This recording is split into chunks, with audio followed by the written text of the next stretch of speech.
What's happening, everybody? So in today's video, we're going to be taking a look at the Target exclusive Mandalorian Shriek-Hawk from Star Wars The Mandalorian. So this particular fellow was seen on the streets of Navarro when they were fighting the pirates, as well as that scene when they were scaling that cliff to rescue Paz Vizsla's son. That's this guy. And as much as I have enjoyed all the blue Mandos that we've gotten lately, I really love the color scheme on the Shriek Hawks. And of course, it comes in this box, Star Wars The Black Series up top. Through the window, you can see the figure, comes with a jetpack, the Death Watch Mandalorian carbine, as well as a new pistol. Now that looks like a Galar 15, but it's a little shorter. Oh no, it's a cool pistol. And here we have Mandalorian Shriek-Hawk. He's number 40 in the Mando line. And here we have Star Wars The Mandalorian. The front window wraps around on this side, and there's the side with the artwork, and that's a nice picture. I like it. There is nothing on the top, and on the bottom you got the barcode, mouse print, and some logos. And there's the back of the box. You got the same picture that's on the side. You have a very short bio in various languages. Again, he's number 40, and then some more mouse print down there. And this short bio says, the Shriek Hawks are a team of Mandalorian specialists skilled in jetpack operations as well as scouting and rescue missions. All right, I'm going to get the Mandalorian Shriek-Hawk open, and let's take a look at him. And here is the Mandalorian Shriek-Hawk out of the box, and this guy looks really good. And I'm looking forward to the Shriek-Hawk trainers as well. I just love this color scheme. But let's take a close look. We'll start up top with his helmet, and yeah, the helmet looks pretty good overall. The deep black visor, the silver that's around the visor, I think looks pretty good. You've got a different shade of blue there and there. It's nice. Got this little nubbin stripe going up and over. Yeah, it looks good. That's what the back looks like. Of course, the rangefinder can articulate, okay, just like all of them. Now, in the show, this guy had a little ding right there. It's not the end of the world, but it would have been cool if they had included that. But overall, I think the helmet looks great. And from the neck down, we have Mando armor. So the base body is the Death Watch Mandalorian. You couldn't ask for a better base body, but I'm just loving these colors. You got some silver up here, green, blue, and then lighter blue. This kind of grayish color undersuit, I think looks very nice. A blue shoulder bell on this side with the Death Watch Shriek-Hawk logo. Okay, this is supposed to represent a Shriek-Hawk diving for its prey. Okay, love that.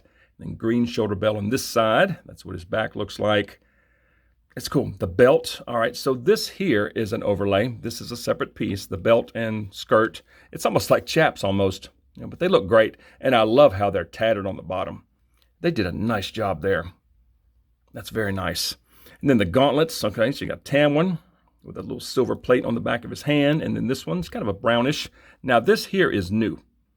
I'm loving this. I don't know what that is. Cool detail. And then another silver little plate on the back of that hand. And then some pouches on his back, there on the back of the belt. A holster. Nice texture. And then legs. Okay, got some thigh pads, some knee guards. Now these knee guards are separate. Okay, they are on a little strap back here. So you can move these things all over the place. Okay, they can move. And if you want him kneeling, you can move these down to have them on the knee. But just keep in mind, this little strap back here loves to get hung up on all these sculpted wrinkles. And you don't want to break this strap back here. So just be careful. But that is kind of cool that they made these knee guards floating. Okay, that's what that one looks like. And then some brown boots. Okay, same boots as the Fleet Commander and the Privateer, I believe. Okay, but the base body, just like a lot of the male Mandalorians now, all share the Death Watch Mando body, and it totally works. I think this figure looks fantastic. And I'll just touch on articulation really quick. Okay, you've got great range in the head. The arms get all the way up to there. They can rotate around, but these shoulder bells really get screwy. I'm not going to fool with it, but he does have some very good butterfly joints. Elbows get past 90. That's nice. You got elbow swivel, gauntlet swivel, and of course, swivel at the wrist, and then up and down hinges on both. There's the right and there's the left. For midsection, you've got some twist, a little bit of crunch, some very good back, and some pretty good side-to-side tilt. Now for legs, the left one, all right, so the fact that this front flap right there is attached to this side of the skirt, the left one you do have to force, but the right one goes up no problem. Okay, so they get up that far. And as far as out, the fact that this skirt is a separate piece, it will just slide up out of the way. So the legs go way out. They do go back a little bit. You have a thigh swivel up at the top, knee swivel, and then knees get all the way up to there, which is not bad. Feet down all the way, and then feet up just a little bit, and you have very good swivel at the ankle. So being on the Deathwatch body, I can safely say that this figure's articulation is excellent. And as far as accessories, I will start with the jetpack. So here it is. You've got some nice orange, some nice gray. The blue is just killer. The jets, of course, can articulate, and the rocket can be removed. Okay. You've got some very, very nice detail throughout. It's on a 3-peg design, so it can't rotate. Yeah, it's a good-looking jetpack. And let's put the jetpack on him. Okay, that's pretty snug, actually. Yeah, that's not going anywhere. And that looks very good on his back. And just so you know, Boba's flame effects fit on this jetpack nicely, and I do love the look of that. And next, let's take a look at the blaster pistol. So again, this looks like a Galar 15, only shorter.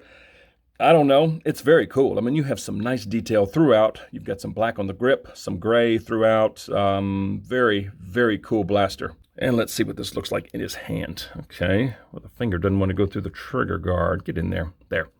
Okay. Yeah, that looks nice. That looks nice. Have his arm straight out. Hang on, sitting crooked. Get in there. Yeah, the finger's not cooperating. There we go. All right, so if he's just out firing, wrist hinge tipped down a little bit, make it look a little more natural. Yeah, that looks nice. And of course, being on the Deathwatch Mando body, the elbows are very good. You've got a very good wrist hinge, so he can fire low from the hip like that. And there he is in a pretty wide stance. Okay, this skirt here doesn't really affect leg movement too much, so yeah, that looks good. And the fact that he has a trigger finger on the left, let's see how that works. Okay, all right, well, it's not as tight in the left at all, and the trigger finger is sort of attached a little bit. Yeah, okay, that really doesn't work. Let me try that one more time. Yeah, that doesn't quite go. It almost goes. It almost goes, but it does look a little funny. Yeah, I'm not sure I like that in the left. Let's take a look at the holster. See how the holster works. Okay. Yeah, the holster looks great. And here's a shot of it in the holster. Yeah, pretty dang close. Got the barrel sticking out the bottom. Got the black on the grip. Yeah, I love that. Dang, one thing to keep in mind. All right, so these knee guards do just spin, and they will get off center and screwed up, and yeah, they just move all over the place. So just be aware of that. And next up, we have this Deathwatch Blaster Carbine, and this looks nice. It's the same one that came with the Deathwatch Mandalorian, but you have some gold on the barrel. It's a cool looking weapon, and that's what the flip side looks like. Okay, just more gold. Yeah, I love that. And that's what it looks like in his hands. The thumb goes around the back of the stock, okay, but the trigger finger's sitting right on the trigger. This hand goes on this little foregrip very well, and that looks nice. And there he is at a relaxed stance, just having the blaster down like this. I think that looks pretty good. And there he is firing from the hip, just laying down some suppressive fire. I do love the look of that. And these elbows and shoulders and wrists are just fantastic on this figure. So you can get the blaster all the way up there, and you can even get it even higher to where he's practically aiming right down the scope. That is pretty impressive. Now, speaking of scopes, all right, so this particular Mandalorian, okay, here's a shot of him on Navarro. There is no scope on his weapon, okay? And here's another shot of him getting ready to climb that cliff, and you can see this weapon attached to his jetpack, and there's no scope on it. So it's no huge deal. It's just weird. I mean, I get it that they just reused the same blaster from the Deathwatch Mandalorian, but still, I mean, it's okay. I mean, if it really bugs you, you could easily just take this scope off, but, you know, for display purposes, for posing, that does look incredible. And speaking of display purposes, I think I'm going to leave this one like this, okay? Not quite having it all the way up to his eye, but just having him shoulder fire this thing. I think that's a very, very good look. Great looking figure. So let's go stick him on the shelf and let's see how he looks there. And there he is on the shelf, and I think he looks great. So I've got these Mandos here. They're all blue. Casca, Axe, Bow, the Fleet Commander, the Night Owl, and the Privateer. And now we have this guy with some green and some tan and some brown. Just looks really good. Oh, and some orange on his jetpack. Good looking figure. Very happy with it. And of course, these Shriek-Hawk trainers are going to go right there in that spot beside him. But yeah, I'm very, very happy with how this guy looks. So bottom line, I think it's a great looking Mando. I mean, yes, it's another Mandalorian, but hey, I'm fine with that. The helmet looks good. I love the green and the blue, you know, color combo here. The green and blue shoulder bells. This gauntlet in particular with this new little piece there, I am totally digging that. Of course, this gauntlet looks fine. This weapon looks good, even though the scope's really not supposed to be there, but it's okay. This pistol's super cool. I love the skirt, especially the tattered end. It just looks nice. The knee pads are a little squirrely, but it's all right. No big deal. Boots look good. I mean, from top to bottom, it is just an outstanding looking figure. Very happy with it, but just like always, I would love to hear from you guys, so comment below and let me know what you think of the Mandalorian Shriek-Hawk from Star Wars The Mandalorian. And if you enjoy videos on Star Wars The Black Series, smack like and subscribe if you're new, and don't forget to turn on notifications. I would certainly appreciate it. And something else that I would love for you to consider, and that is joining the channel. It is the 112th Battalion. It's only 99 cents a month. You'll get sneak peeks to upcoming videos, some custom emojis and loyalty badges, all those super cool things. I would definitely appreciate that. But just like always, thank you guys so much for watching. See y'all next time.